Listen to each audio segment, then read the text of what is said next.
In this video, I'll show you how to appear offline on Facebook Messenger. So this is actually quite simple, and I'll show you step by step how you can do this on your phone. So it doesn't matter if you're on Android or iOS. Let's get started with that right away. So step number one, of course, is to open the Messenger app. So open Messenger and you'll end up right here on the chat page, right? Then when you're here, all you need to do is click on your profile icon at the top left corner, just like that. You'll then end up right here.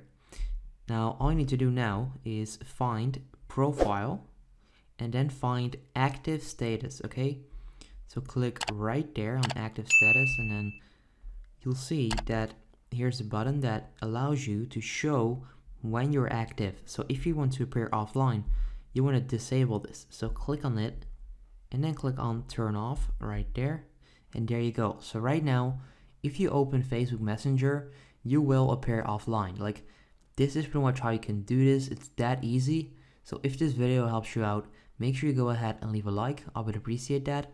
If you appreciate this quick appreciate this quick tutorial, subscribe to the channel for more, and then I'll see you in the next video. Have a good day.